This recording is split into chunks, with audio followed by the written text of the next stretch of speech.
Meus irmãos queridos, vamos abrir nossa Bíblia na carta aos Gálatas.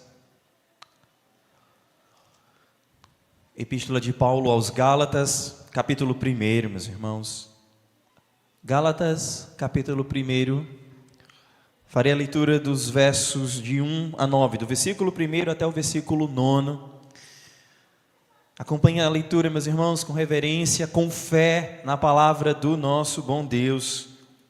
Pois assim está escrito: Paulo, apóstolo, não da parte de homens, nem por intermédio de homem algum, mas por Jesus Cristo e por Deus Pai, que o ressuscitou dentre os mortos, e todos os irmãos, meus companheiros, às igrejas da Galácia.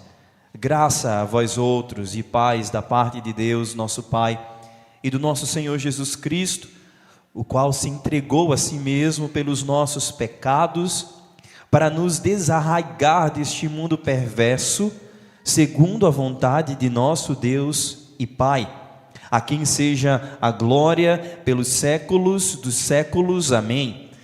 Admira-me que estejais passando tão depressa daquele que vos chamou na graça de Cristo para outro evangelho, o qual não é outro, senão que há alguns que vos perturbam e querem perverter o evangelho de Cristo. Mas, ainda que nós, ou mesmo um anjo vindo do céu, vos pregue evangelho que vá além do que vos temos pregado, seja anátema. Assim como já dissemos, e agora repito: se alguém vos prega evangelho que vá além daquele que recebestes, seja anátema. Oremos mais uma vez. Deus Santíssimo, Senhor nosso, a Tua palavra foi lida, e nós rogamos a Ti, que o mesmo Espírito que inspirou essas santas palavras, seja sobre nós nessa noite, iluminando a nossa mente e o nosso coração para entendermos o que aqui está escrito. Concede-nos, Senhor Deus, ouvidos atentos para a Tua voz, e um coração transformado pelo Senhor, a fim de obedecermos a Tua vontade boa, agradável e perfeita. Em nome de Jesus Cristo, é assim que nós te oramos. Amém. Dizem que certa vez Martinho Lutero escreveu, falou: a paz, se possível, mas a verdade a qualquer preço.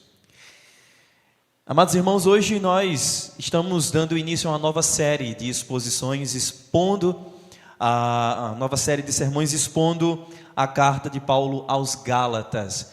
Fizemos já algumas exposições, terminamos a carta de Tiago, e entre a carta de Tiago até hoje nós fizemos alguns sermões aleatórios, em textos aleatórios, mas hoje daremos início a uma nova série de sermões baseados aqui na carta de Paulo aos Gálatas. E a carta aos Gálatas, meus amados irmãos, é dito por alguns teólogos e estudiosos que é um grito do apóstolo Paulo, um grito de um apóstolo ferido, porém convicto. Ferido não porque o machucaram, ferido não porque o magoaram ou vilipendiaram a sua honra, não.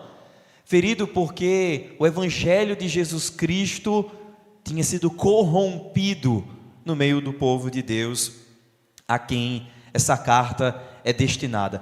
Paulo não está reagindo a críticas pessoais, como já aconteceu em outras cartas, como por exemplo a segunda carta aos Coríntios. Paulo aqui vai defender a única verdade capaz de salvar pecadores, que é o evangelho da graça soberana do nosso Deus.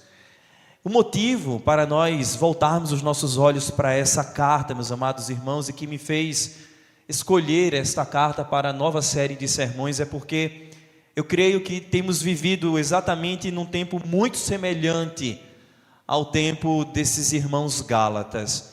Um tempo onde muitos falam de Deus, muitos falam de fé, muitos falam em nome de Jesus, falam de Cristo, mas estão, na verdade, pregando um outro evangelho, pregando um evangelho corrupto, um evangelho falsificado, um evangelho que não é o evangelho do Senhor Jesus, como o apóstolo Paulo fala aqui, não é outro senão um evangelho pervertido, Creio que nós temos vivido já há bastante dias, há bastante tempo, num período onde falsos evangelhos têm sido pregados. O apóstolo Paulo, ele não apenas discorda de evangelhos falsificados, ele amaldiçoa.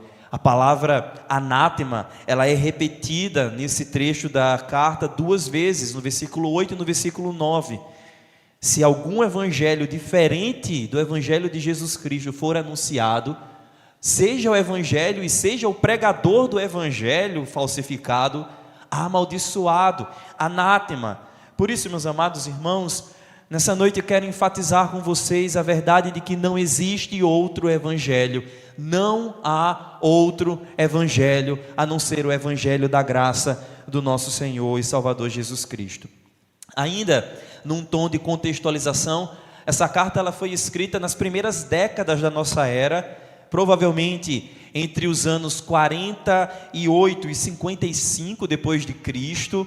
Ela foi escrita, como vocês podem verificar no versículo 2, às igrejas da Galácia.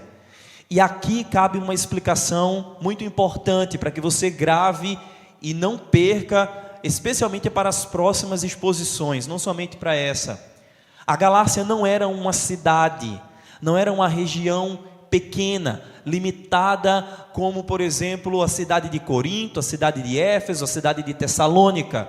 A Galácia era uma região que compreendia várias cidades.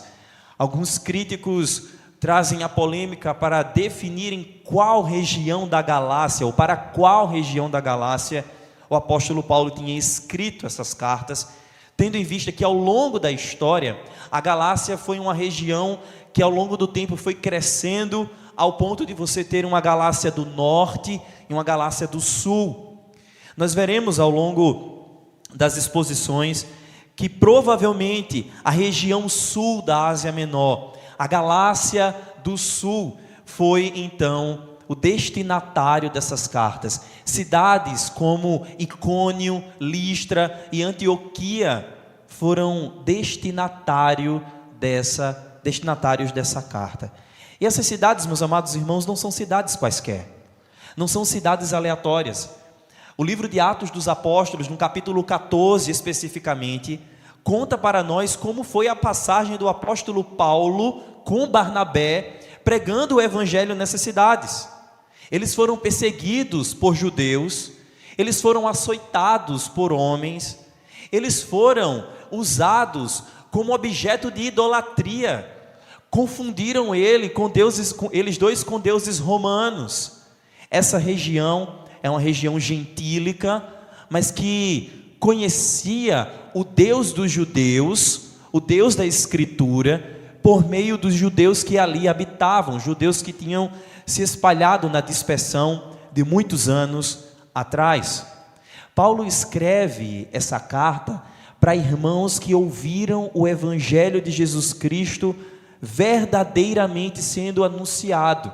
O livro de Atos dos Apóstolos conta para nós que apesar de toda a perseguição, apesar de toda a idolatria encontrada nessa região, os eleitos do Senhor foram alcançados.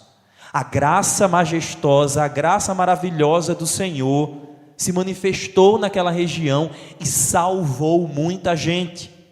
O ponto aqui agora é o seguinte: esse povo que havia se convertido pelo ministério do Espírito Santo, que convenceu eles do pecado, da justiça e do juízo, agora estão se desviando do caminho, estão abraçando um outro evangelho. E o apóstolo Paulo toma conhecimento desse fato, de que a igreja da região da Galácia, as igrejas da região da Galácia, estavam abrindo mão das verdades eternas, do evangelho verdadeiro, e se corrompendo com práticas estranhas. Que práticas eram essas? O problema aqui é que falsos mestres se espalharam no meio da igreja, adentraram no meio da igreja, anunciando que para serem salvos em Jesus, eles precisavam especialmente cumprir a lei de Moisés, cumprir a lei do Antigo Testamento, especialmente os homens deveriam ser circuncidados.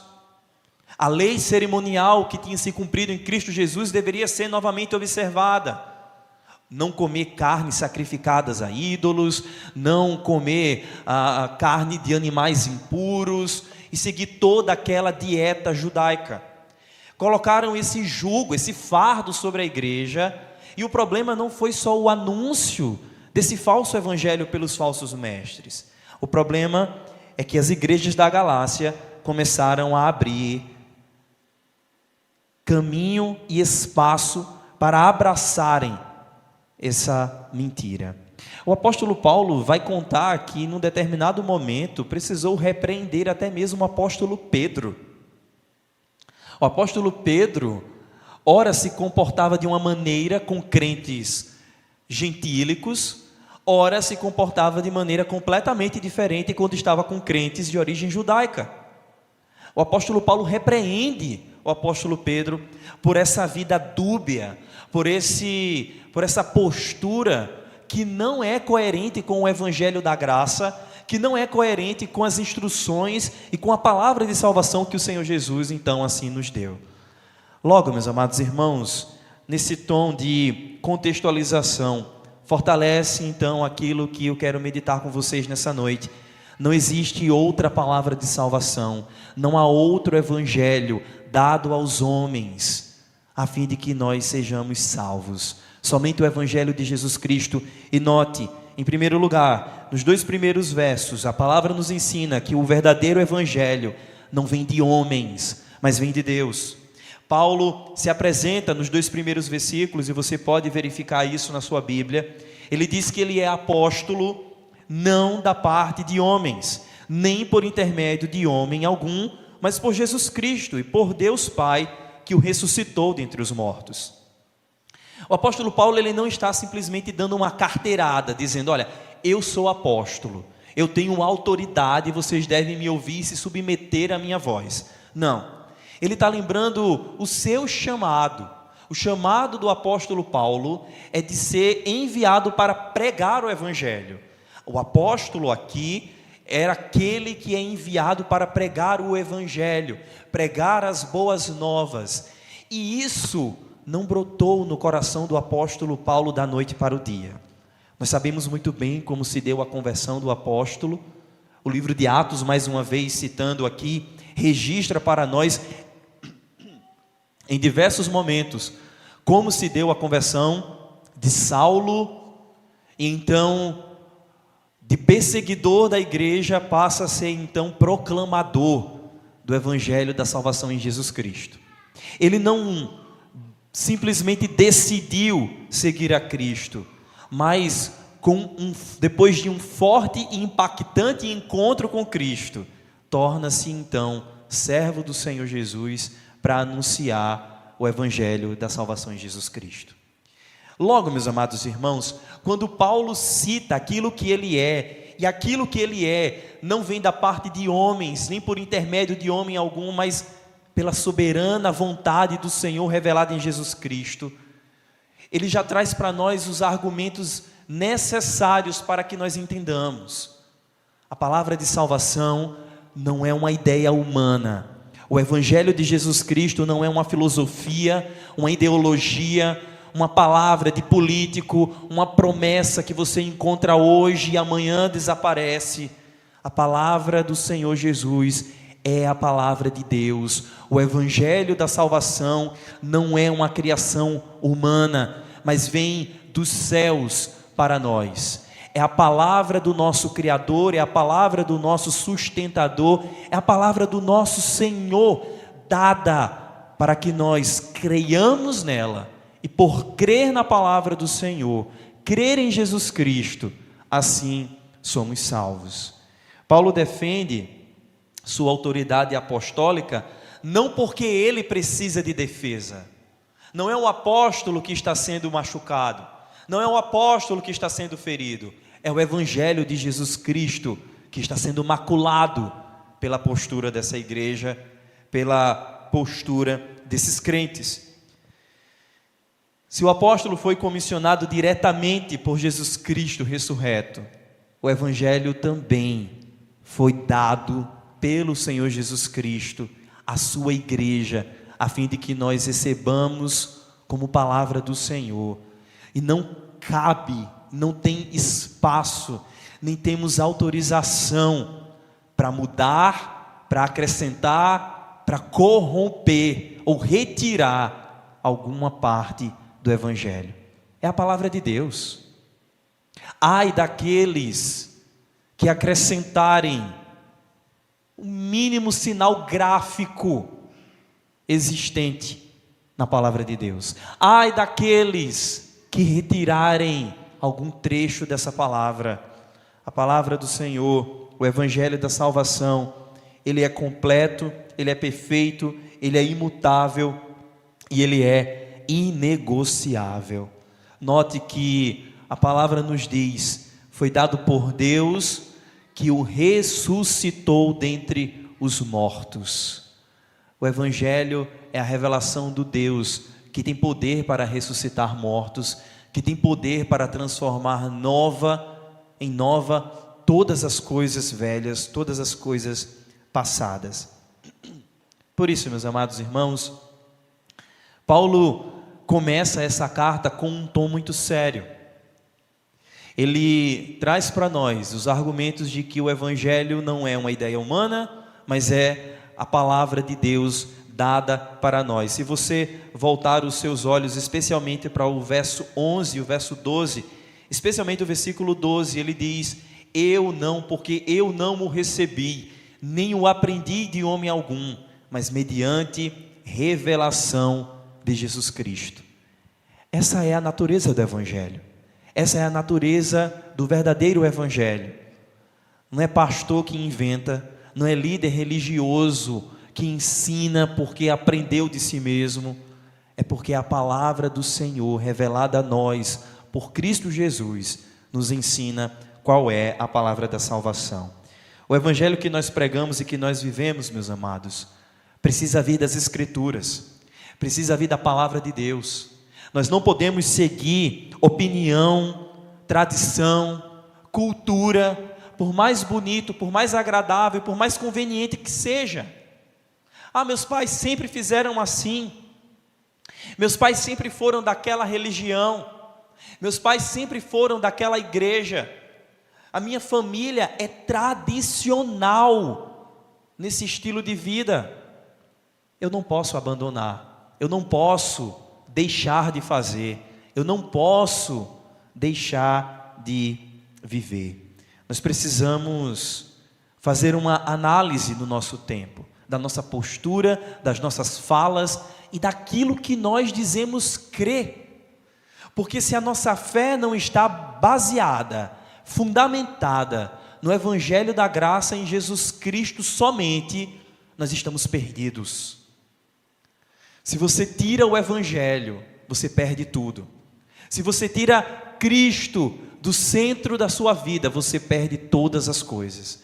Se não é Cristo Jesus e Cristo Jesus somente, estamos fadados a uma destruição e a uma condenação eterna. Por isso, meus amados, essa primeira palavra do apóstolo Paulo aqui nos ensina a valorizar palavras, pregações, ensinos, estudos que estão fundamentados na palavra de Deus, na Bíblia Sagrada. Cuidado com aquilo que você ouve, com aquilo que você assiste. Cuidado com as contas que você segue nas redes sociais. Ainda hoje pela manhã, no estudo bíblico, nós estávamos discutindo sobre as últimas coisas, a doutrina das últimas coisas. E diante dos últimos acontecimentos no nosso mundo, esse pensamento, esses temas têm sido elucidados e motivo de conversações dentro da igreja. Será que nós estamos vivendo os últimos dias? Será que nós estamos perto mesmo do fim do mundo? E na internet, aqui e acolá, você encontra gurus de toda a tribo, que se dizem cristãos, que usam a palavra de Deus, que trazem uma palavra, seja no grego, seja no hebraico, dão um significado misterioso, esotérico, e atraem curtidas e compartilhamentos anunciando um evangelho mentiroso, um evangelho falso, que só tem muitas vezes a intenção de provocar o medo, o caos e o pavor no meio do povo de Deus. Cuidado com aquilo que você assiste, cuidado com aquilo que você compartilha. Busque a palavra de Deus. Se a palavra que você tem ouvido, se os sermões que você tem ouvido não estão na palavra, não estão alicerçados nessa palavra, rejeite. Todos nós ouvimos a instrução do presbítero Manassés. Durante o sermão, mantenha a sua Bíblia aberta. Por quê? Porque aquilo que o pregador falar precisa estar alicerçado na palavra. Se não tiver alicerçado na palavra, nenhum de nós tem a obrigação de abraçar, de crer e de praticar. É isso que a palavra do Senhor nos ensina. O verdadeiro evangelho procede de Deus, e nós encontramos ele única e exclusivamente na sua palavra. Mas Paulo vai mais, e dos versos 3 a 5 ele nos diz que o evangelho verdadeiro é centrado na graça e na cruz de Cristo. O verdadeiro evangelho procede de Deus, e agora o verdadeiro evangelho está centrado na graça e na cruz de Cristo. Volte mais uma vez seus olhos para o texto. Ele diz, o verso 3: graça a vós outros e paz, da parte de Deus nosso Pai e do nosso Senhor Jesus Cristo. Graça e paz é mais do que uma expressão. Graça e paz é mais do que um cumprimento. Quando nós nos aproximamos uns dos outros, nós não apenas nos cumprimentamos dizendo graça e paz, mas desejamos que a graça e a paz do nosso Senhor e Salvador Jesus Cristo esteja no nosso meio, seja sobre a vida do nosso irmão, seja sobre a nossa vida também, ao sermos respondidos, amém, graça e paz, meu irmão, graça e paz, minha irmã. A graça é exatamente esse atributo divino do Senhor, que nos concede um favor imerecido, que nos concede bênçãos sem medida. É pela graça que o Senhor nos revelou Jesus Cristo, o Verbo encarnado, e Ele nos deu o Senhor Jesus como substituto perfeito para pagar o preço que nós devíamos ao Senhor. Somente Jesus poderia pagar o preço, somente Jesus poderia morrer em nosso lugar, somente o Deus que se fez homem poderia tomar o nosso lugar, carregar a nossa cruz e morrer a nossa morte, meus amados irmãos. Mas veja que Paulo descreve esse evangelho de graça que substitui o pecador pelo santo na cruz. Olha o que diz o verso 4: o qual se entregou a si mesmo pelos nossos pecados, para nos desarraigar. Essa palavra desarraigar, ela pode ser melhor traduzida como libertar, separar você, libertar você do jugo, da escravidão do pecado. Paulo diz, para nos desarraigar deste mundo perverso. Ora, por que o mundo é perverso? Deus criou um mundo perverso? Não. O começo das Escrituras nos diz que Deus criou todas as coisas e quando terminou, viu Deus que tudo que havia feito era muito bom. Mas o nosso pecado manchou não somente a nós mesmos, o nosso relacionamento com Deus e o nosso relacionamento uns para com os outros. O pecado também manchou a terra que nós habitamos. O Senhor Deus disse para Adão no capítulo 3 de Gênesis: por tua causa a terra é maldita. E nós estamos presos nessa maldição. Nascemos escravos do pecado, mas Jesus foi aquele que se entregou pelos nossos pecados para nos libertar do cativeiro do pecado, para nos libertar deste mundo perverso. E tudo isso segundo a vontade de nosso Deus e Pai. Meus amados irmãos, o versículo 4 é um resumo do Evangelho. A palavra de salvação é que Jesus Cristo se entregou para morrer pelos nossos pecados, para nos libertar do cativeiro do pecado, para cumprir a vontade de Deus o Pai. Ele sacia a ira de Deus, porque se nós pecamos, a palavra do Senhor diz que o salário do pecado é a morte, e alguém precisa receber esse salário, alguém precisa receber esse pagamento, e foi Jesus Cristo quem recebeu em nosso lugar, a fim de que nós, por causa dele, não experimentamos mais a morte eterna, mas recebemos vida, e tudo isso é para a glória do Senhor pelos séculos dos séculos. O Evangelho verdadeiro anuncia a graça salvadora e centraliza a cruz de Cristo. Sem o sacrifício redentor, meus amados irmãos, nós estamos fadados ainda ao pecado, estamos amarrados, escravizados. E preste bem atenção nisso. Paulo não está falando isso para descrentes. Paulo não está falando isso para pessoas que nunca ouviram essa mensagem. Por isso, a carta aos Gálatas nos lembra também que o Evangelho deve ser pregado continuamente para crentes.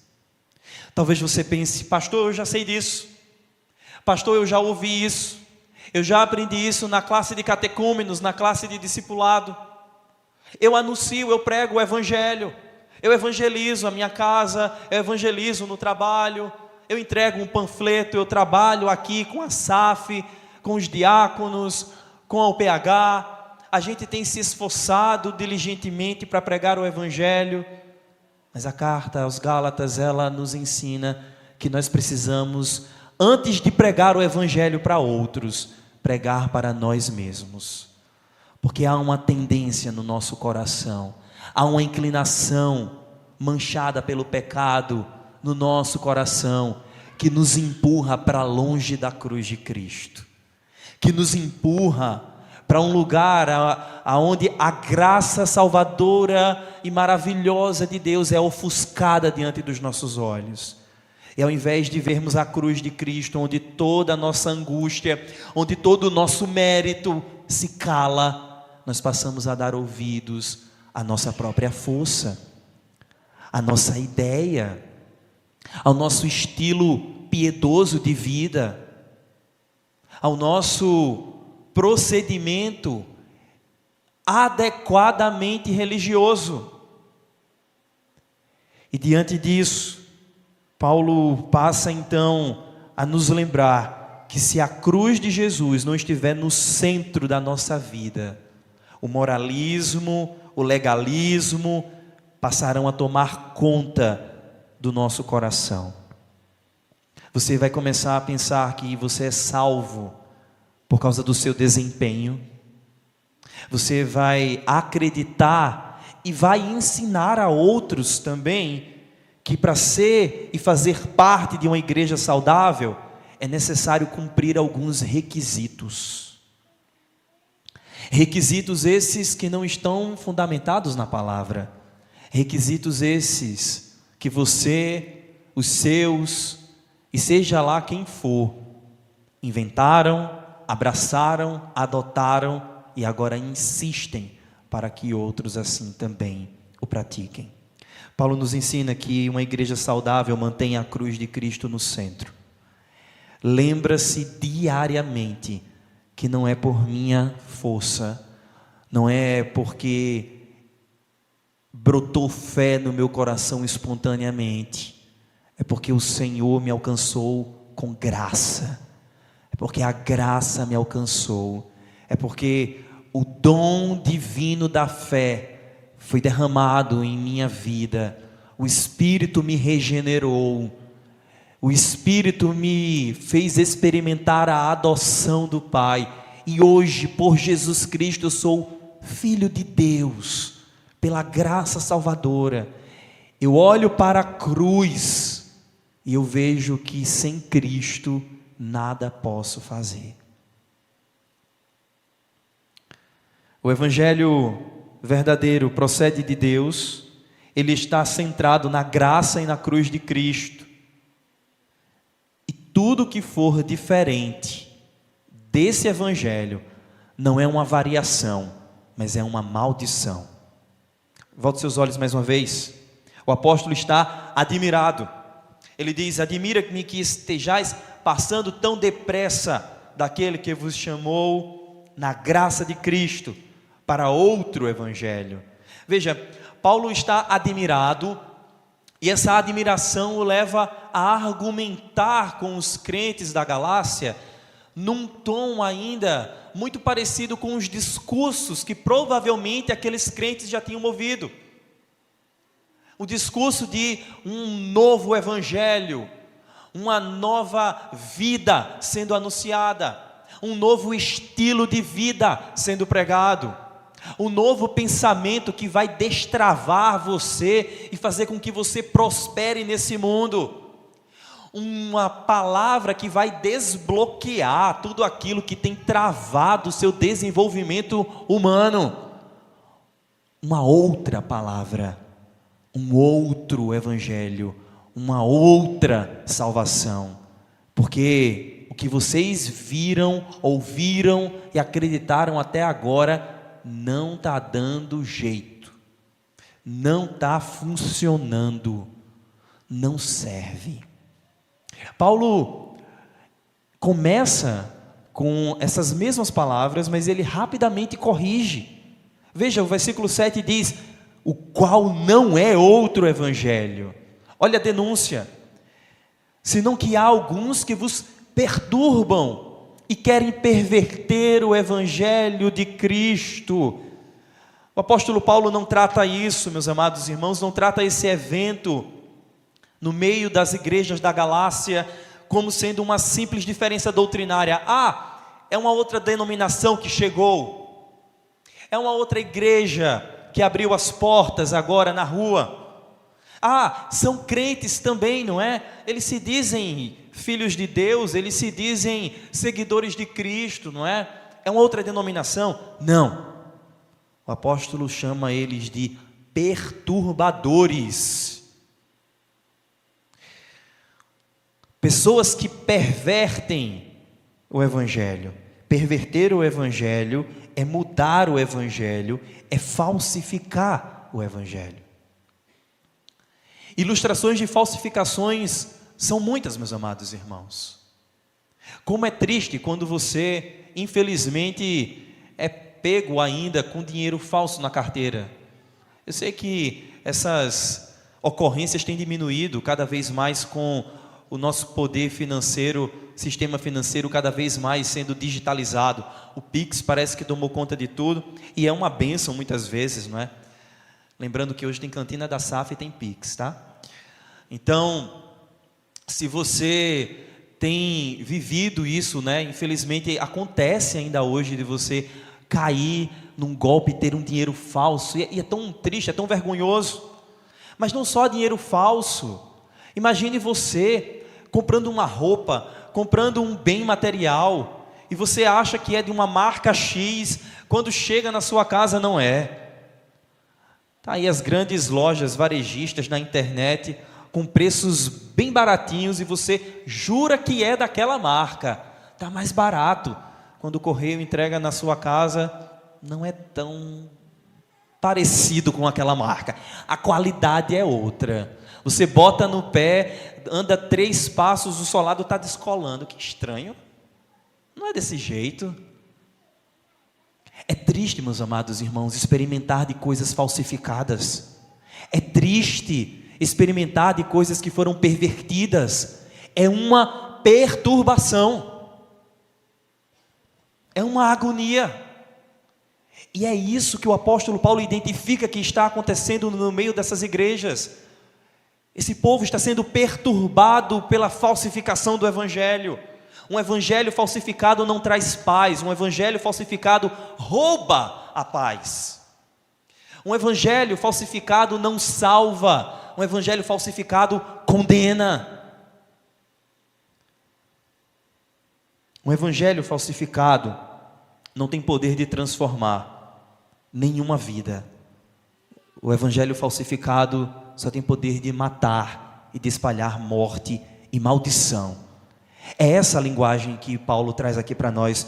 Os versos 8 e 9, citando-os mais uma vez, fala exatamente isso, e aqui o apóstolo ele delimita: ainda que nós, ou mesmo um anjo vindo do céu, vos pregue evangelho que vá além do que vos temo pregado, seja anátema. Veja que o apóstolo Paulo ele coloca a si mesmo num lugar de provação, num lugar de ser analisado e de ser julgado. Por isso, meus amados irmãos, eu falei para vocês que quando Paulo se apresenta como um apóstolo, ele não está dando uma carteirada, ele está dizendo: avaliem a minha vida. Se eu chegar novamente perto de vocês, se eu passar a anunciar um evangelho diferente do que eu já preguei no passado, se eu mudar de ideia, seja eu amaldiçoado, seja eu um anátema. Mas vejam, irmãos, que ele parte do menor para o maior. Ainda que ele, que foi o plantador dessas igrejas, ele que pregou o evangelho pela primeira vez naquele lugar, a primeira vez que o evangelho foi ouvido naquele lugar, se ele mudar de ideia, que ele seja anátema. Mas se um anjo vier dos céus, e se porventura os céus se rasgarem, e esse ser sobrenatural aparecer para mim e para você, pregando um evangelho diferente do evangelho da Escritura, seja esse anjo uma maldição também, seja esse anjo anátema, porque disse o Senhor Jesus, e todos nós lemos nessa noite: passarão os céus e a terra, mas a minha palavra não passará. Aquilo que Jesus disse está dito, e ninguém pode mudar, ninguém pode modificar, ninguém pode alterar, ninguém pode esconder. Seja o homem mais inteligente, seja o homem mais perspicaz e sagaz nesse mundo, seja um ser sobrenatural, que se transvista de luz e se apresente para você como o revelador dos mistérios divinos. Vejam, irmãos, as seitas dos nossos dias estão baseadas muitas vezes nesse tipo de revelação. Um anjo apareceu para determinada pessoa e revelou uma continuação do evangelho de Jesus Cristo. E agora está aí para você, o evangelho de Jesus Cristo e dos santos dos últimos dias. É corrupção do evangelho, é perversão do evangelho. Assim como já dissemos, agora repito: se alguém vos prega evangelho que vá além daquele que recebestes, seja anátema. Não existe variação do evangelho, não existe evangelho diferente, existe maldição, existe mentira, existe perversão, e cabe a nós, como povo de Deus, discernir aquilo que nós lemos e aquilo que nós ouvimos. Por isso, meus amados irmãos, a nossa insistência para lermos, estudarmos e de fato aprendermos aquilo que a palavra de Deus nos diz. Ah, pastor, esse negócio da leitura continuada das Escrituras às vezes é tão complicado. Pastor, hoje foram 51 versículos. Misericórdia, o senhor podia ter dividido, né? A gente lia 25 versículos hoje, depois a gente lia o restante no próximo domingo, né? Misericórdia, hoje foi extensa a leitura. Olha, e depois da leitura continuada já tem outra leitura rápida ali, que é para confissão de pecados. O senhor não acha que a gente está lendo muito a Bíblia na hora do culto, não? Não. Não. Precisamos nos encharcar das Sagradas Escrituras. Precisamos ler e nos aprofundarmos nessa leitura. Quanto mais cheios da palavra nós estivermos, mais da palavra nós vamos anunciar. O nosso coração precisa receber essa palavra diariamente. A nossa mente precisa ser exposta a essa palavra diariamente. É isso que o Senhor nos ensina, porque o homem bem-aventurado não é aquele que vez ou outra abre a Bíblia, é aquele que medita na lei do Senhor de dia e de noite. A bem-aventurança está, meus amados irmãos, em nós seguirmos conhecendo o nosso Deus. E para conhecer o nosso Deus, precisamos da palavra. Precisamos discernir bem aquilo que nós temos feito, meus amados irmãos, e aquilo que nós temos visto e ouvido mundo afora. Nem tudo, cuidado, nem todo conteúdo que se diz cristão é bíblico, precisa ser bíblico. Veja que a exclusividade que o apóstolo aqui nos dá acerca do Evangelho é algo que nós precisamos preservar com toda a urgência nos nossos dias. Gente que diz que ama a Jesus, tem muita gente. Gente que diz que acredita em Deus, tem muita gente. Mas poucos são aqueles que creem somente em Jesus Cristo. Poucos são aqueles que amam a Deus acima de todas as coisas. Poucos são aqueles que confessam a fé em Jesus Cristo. Isso só acontece somente pela graça. Isso só se dá somente pela fé que Deus nos concede em seu amado. Isso só é possível num ambiente, numa circunstância onde somente a Escritura é anunciada, onde somente Cristo é dado como Salvador entre os homens, para que só assim a glória seja dada a Deus. Não existe outro evangelho, não existe outra palavra de salvação.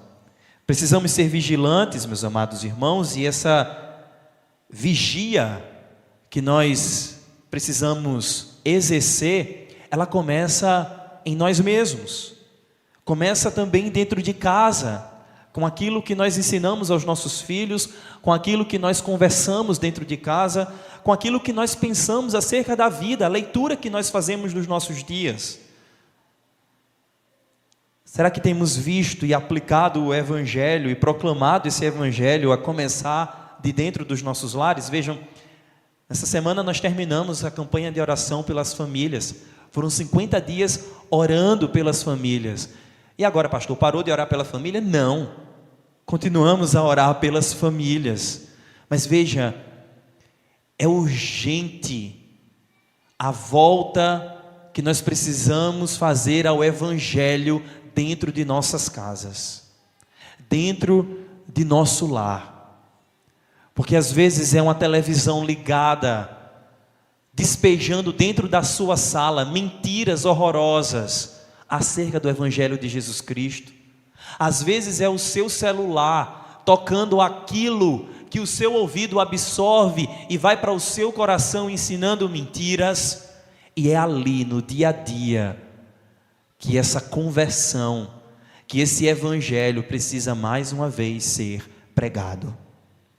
Gálatas nos ensina que o Evangelho é dado aos homens, dado por Deus aos homens, para que nós, como povo de Deus, preguemos para nós mesmos em primeiro lugar esse Evangelho, vivamos esse Evangelho.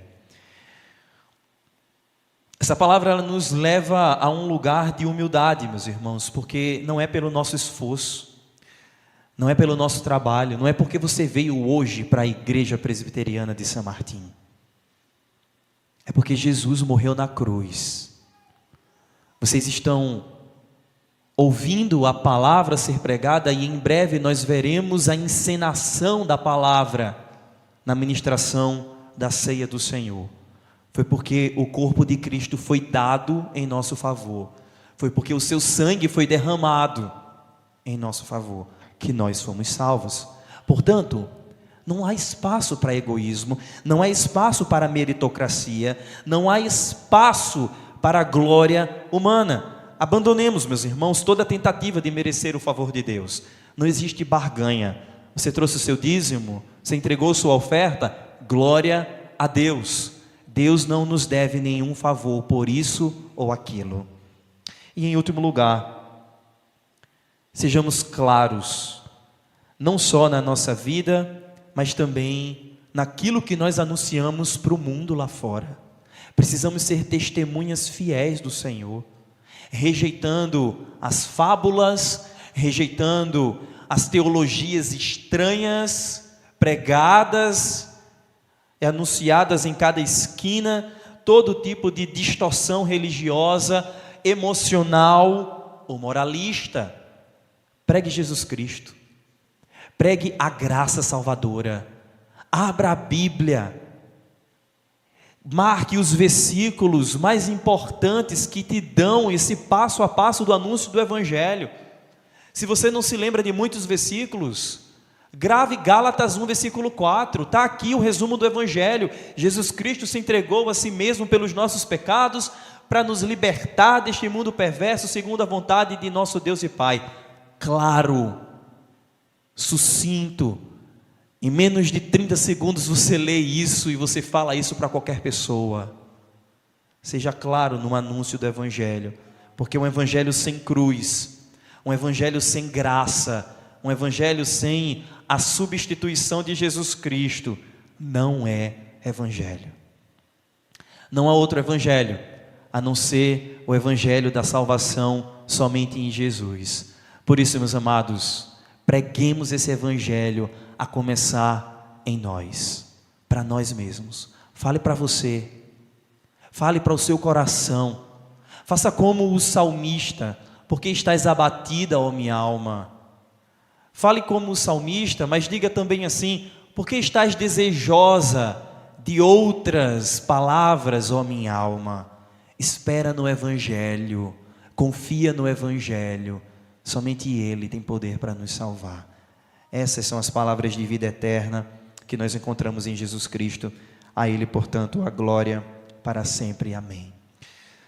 Vamos orar ao Senhor e assim nos preparar para a ceia. Amado Deus, Senhor nosso, louvamos-te porque a Tua palavra, ela é clara e suficiente. Só em Jesus nós temos verdadeira salvação. Ajuda-nos, portanto, a lembrarmos-nos disso, Senhor, porque nós ouvimos isso quando Teu Santo Espírito nos convenceu e de fato fomos convencidos. Mas os nossos dias têm nos lembrado que precisamos anunciar constantemente essas palavras para o nosso coração. Paz, conforto, prazeres são anunciados e pregados em cada esquina deste mundo. Mas a verdade do Senhor precisa ser anunciada a qualquer custo. Ainda que isso nos roube o conforto, ainda que isso leve embora os prazeres da nossa carne, Senhor Deus, que o Teu nome seja glorificado em nossas vidas, que o Teu Evangelho seja anunciado, sejamos nós encontrados fiéis e não amaldiçoados e amaldiçoadores, pessoas que espalham a palavra pervertida. Sejamos nós instrumentos fiéis nas mãos do Redentor, para a glória de Cristo Jesus. No nome dele assim nós te oramos. Amém.